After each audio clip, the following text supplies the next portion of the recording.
আসসালামু আলাইকুম সুপ্রিয় দর্শক, স্বাগতম জানাচ্ছি রাকিস মাল্টি কিচেনের আরও একটি নতুন রেসিপিতে। আশা করব আপনারা যে যেখানে আছেন আল্লাহর রহমতে ভালো আছেন।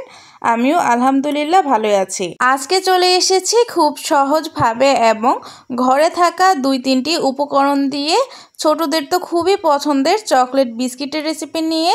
আশা করব আপনাদের কাছে আজকের এই রেসিপিটি খুবই সহজ লাগবে এবং তারই সাথে সাথে খুবই ভালো লাগবে। সকালের নাস্তা কিংবা বিকেলের চায়ের সাথে কিন্তু এই বিস্কিটগুলো একদম জমে যায়। আর বাচ্চাদের তো কোনো টাইমই লাগে না, যখন তখনই বাচ্চারা এটি খুব পছন্দ করে। তো চলুন চলে যাচ্ছি মূল রেসিপিতে। বিস্কিটটি তৈরি করার জন্য প্রথমে আমি এখানে 1/3 কাপ পরিমাণ দিয়ে দিয়েছি সুগার পাউডার এবং দিয়ে দিচ্ছি 1 টেবিল চামচ পরিমাণ কোকো পাউডার ও দিয়ে দিচ্ছি খাওয়ার রেগুলার সয়াবিন তেল 1/3 কাপ পরিমাণ। এবার একটি হ্যান্ড উইক্স দিয়ে এই সবগুলো উপকরণকে ভালোভাবে মিশিয়ে নিচ্ছি। আর এখানে আপনারা যে যেরকম মিষ্টি খেতে পছন্দ করেন সেই অনুযায়ী কিন্তু চিনির পরিমাণটা বাড়িয়ে কিংবা কমিয়ে দিতে পারেন। এবার এগুলো ভালোভাবে মেশানো হয়ে গেলে চালনি দিয়ে চেলে আমি 1 কাপ পরিমাণ ময়দা দিয়ে দিয়েছি এবং হ্যান্ড উইক্স দিয়ে এই সবগুলো উপকরণকে ভালোভাবে মিশিয়ে নিচ্ছি। এবার হ্যান্ড উইক্সটাকে উঠিয়ে নিলাম এবং হাত দিয়ে এই সবগুলো উপকরণকে ভালোভাবে মিশিয়ে নিচ্ছি।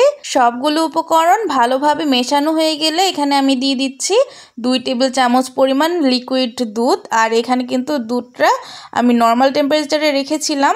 এবার আমি হাতের মাধ্যমে এই সবগুলো উপকরণকে ভালোভাবে মিশিয়ে নিচ্ছি এবং একটি সফট ডো রেডি করে নিচ্ছি। আপনাদের ডো যদি এখানে আর একটু হার্ড থাকে তখন কিন্তু এখানে আরেকটু দুধ অ্যাড করে নিতে পারেন, কিন্তু আমার এই ডোটা একদম পারফেক্ট হয়েছে। আর এই তো দেখতেই পাচ্ছেন সামান্য একটু ডো হাতে নিয়ে যখন আমি এরকম মুঠো করলাম এটি কিন্তু মুঠোর শেপ হয়ে গিয়েছে।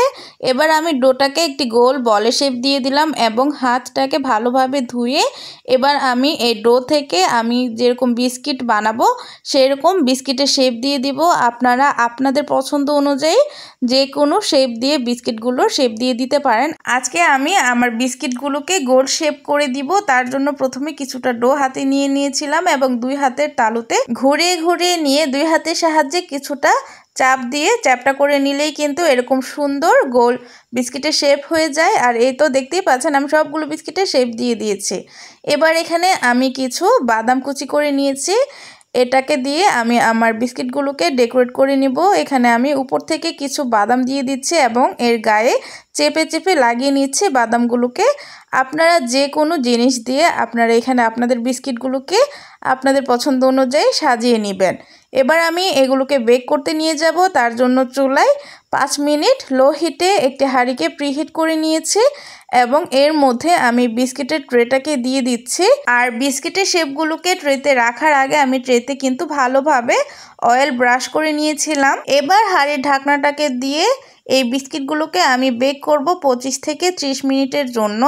আর এই বিস্কিটগুলো যদি আপনারা ওভেনে বেক করতে চান সেই ক্ষেত্রে এই বিস্কিটগুলোকে মিডল তাকে রেখে আপ ডাউন হিট অন রেখে 180 ডিগ্রি সেলসিয়াসে 15 মিনিটের জন্য বেক করে নেবেন, তাহলে কিন্তু বিস্কিটগুলো বেক হয়ে যাবে। আর এই তো দেখতেই পাচ্ছেন আমার বিস্কিটগুলো কিন্তু খুবই সুন্দরভাবে বেক হয়েছে।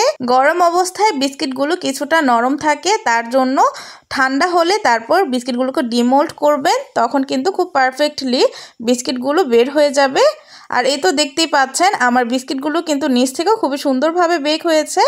আর এই বিস্কিটগুলো খুবই সফট হয়, মুখে দিলেই মিলিয়ে যায়। আর এই বিস্কিটগুলোকে এয়ারটাইট কন্টেনারে রেখে আপনারা অনায়াসে এই বিস্কিটগুলোকে 1 মাস সংরক্ষণ করে রাখতে পারেন। তো এই তো ছিল আমার আজকের আয়োজন। আশা করছি আমার আজকের এই সহজ রেসিপিটি আপনাদের কাছে ভালো লেগেছে। ভালো লাগলে আমার ভিডিওটিকে লাইক কমেন্ট শেয়ার করবেন এবং আমার কাজ ভালো লাগলে আমার চ্যানেলটিকে সাবস্ক্রাইব করে রাখতে পারেন। সবাই ভালো থাকবেন, সুস্থ থাকবেন।